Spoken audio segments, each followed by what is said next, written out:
This fall in tech is going to be one to remember, specifically in PC gaming and hardware. By the end of 2020, there are so many highly anticipated releases, it's actually crazy. The major ones are Microsoft and Sony releasing their next-gen consoles, Nvidia releasing their Ampere lineup of GPUs, and AMD releasing their RDNA2 GPUs and Zen 3 CPUs. In other words, we are getting major updates to three massive sectors of the gaming and PC market. However, in today's video, I will be focusing on the GPU side. First, here's a little bit of background info. Ever since the release of Nvidia's Pascal cards in 2016, AMD hasn't taken the top performance crown for GPUs, but things could change this fall. The majority of the tech press and wider PC community believe that Nvidia's new Ampere lineup coming this fall will maintain the performance crown for Nvidia. But I've been doing some digging lately, and what I've found may be evidence to the contrary. First, let me explain some basic terms if you don't follow PC hardware. A process node, measured in nanometers, is the process that a company uses to turn basic silicon into an SoC or system on chip. This takes the silicon from being worthless to being ready for use in a consumer product.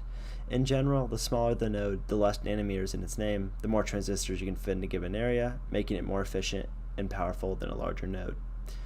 Originally, leaks from Nvidia suggested that they would use TSMC, or Taiwan Semiconductor, to make their most powerful die, GA102, on TSMC's 7nm node, and use Samsung's 8nm node for their less powerful GPUs. However, Nvidia's direct competitor AMD is one of TSMC's largest customers now because of their CPU and custom console APU contracts. And AMD and TSMC have formed a very close relationship. Recent leaks from Nvidia suggest that they will be forced to make their GA102 die on Samsung's inferior 8nm node, while AMD uses 7nm. I believe that this is TSMC showing its loyalty to AMD and not letting Nvidia have the production capacity to make their top die on their industry-leading process node. This is an absolute game changer when it comes to the competition between AMD and Nvidia's top cards in the upcoming generation.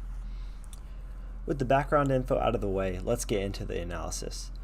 Internally, AMD has been referring to its new top-of-the-line GPU as Navi 2X, referencing doubling the performance of the 5700 XT, their current fastest card. If we look at benchmarks, the 2080 Ti, Nvidia's current fastest card, is on average about 35% faster than the 5700 XT. Multiple leaks from within Nvidia have said that Ampere will have 40% better rasterization performance versus Turing.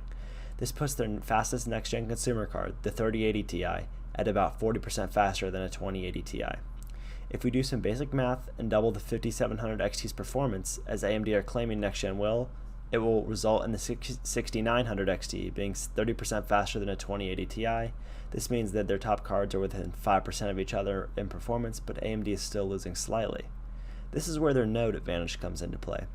TSMC's 7nm EUV is a full node ahead of Samsung's 8nm, and looking at the numbers between them, I'd estimate that TSMC's 7nm is around 10% better than Samsung's 8. If we factor in AMD's node advantage here, that would make their top card around 5% faster than Nvidia's.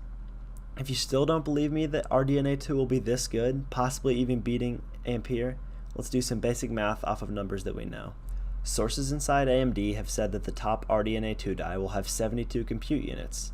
Take 72 compute units divided by 40 in the 5700 XT, multiply that by 1.07, assuming a minimum 7% IPC increase from RDNA2, multiply by 1.15 for 15% higher clock speeds from the 7nm node, and we get 2.2 times the performance of a 5700 XT, or 43% faster than a 2080 Ti. 3% faster than the top Ampere card. If my information here is correct, this is huge news. Just a few weeks ago, it was widely thought that Nvidia would win this GPU generation performance-wise by 10 to 20% with their top card. However, after my recent findings, I believe this may no longer be the case. As of making this video, there was an anonymous leak yesterday from someone in Nvidia that said TSMC is annoyed with working with Nvidia, and that inside Nvidia, there are many that believe top RDNA2 will beat top Ampere. I expect both companies to push their silicon to the limits, even if that means that 3080 Ti or 6900 XT screaming at 350 watts, they don't care. What matters most is taking the top performance crown and thus mindshare among the consumers. If what I said here is correct, we are in for an exciting 2020. Hope you enjoyed and found my analysis insightful. Thanks for watching.